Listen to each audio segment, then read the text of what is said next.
Okay, so chapter 6, chronology of it is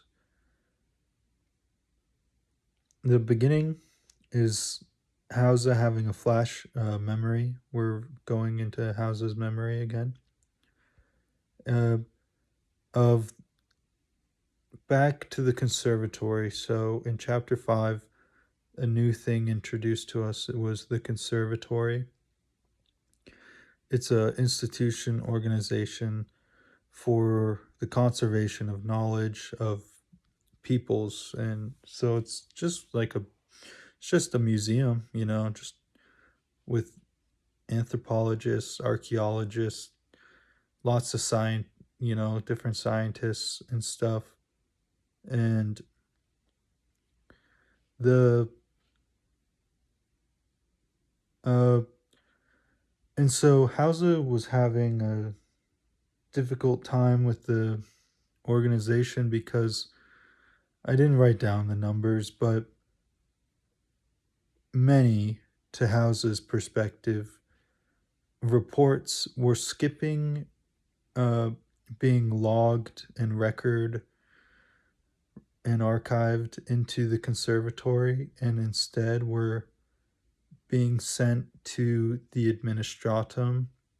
The the government is that's just the word for the Terran government. And the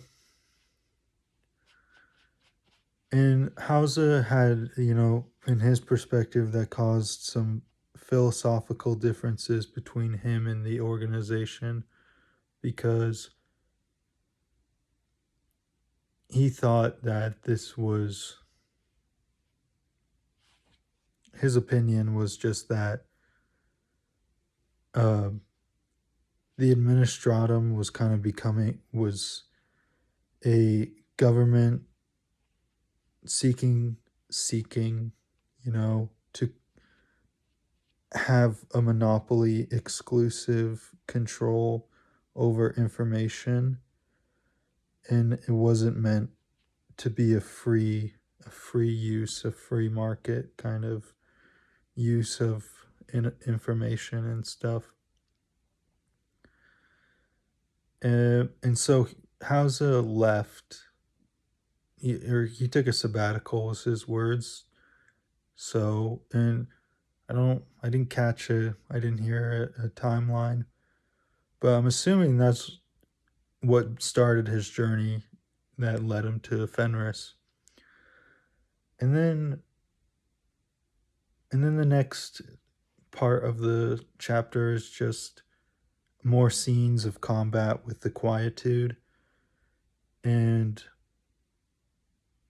how the invasion was not having the desired satisfactory progress. And um and that this imperial army group didn't really like working with the space wolves. um the captain of the of the third company that uh Hausa is a part of. Hausa's following around Bear. Bear is a part of the third company. And there was a disagreement between the Jarl of Tra and the Imperial Army commander that this wasn't good enough. And so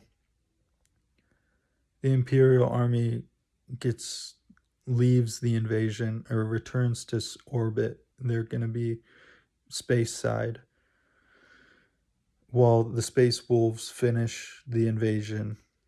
And so that was just the conversation. And then Hausa meets an officer in the Imperial Army, and we get to hear a lot from that guy's perspective, that he's had campaigns with the Blood Angels, the Death Guard, and the White Scars, and the Space Wolves. And in his opinion, unlike those three, the Space Wolves are kind of monsters,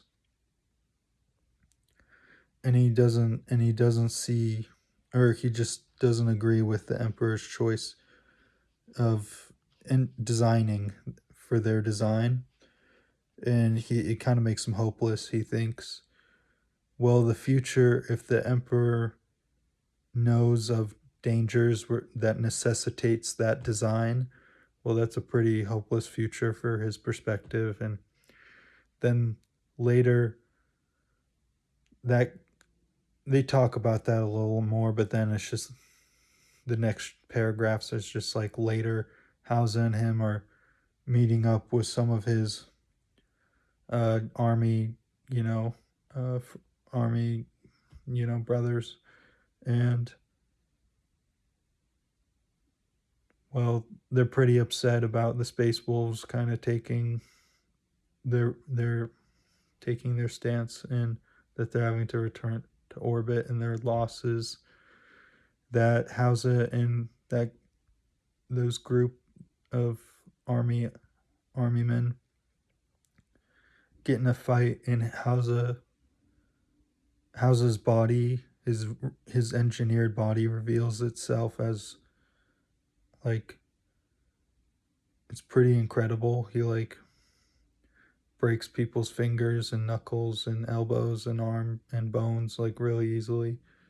And the last little thing was in the moment of the fight, he has a flashback to the same. I don't know if it was chapter 4 or 5, but when him and Mercer were going looking for archaeology stuff on prayer boxes on Terra, and and they get in a fight, and it just goes into kind of an introspection of how he's averse to uh, fighting, and his internal monologue on his narration of himself and his life and all that.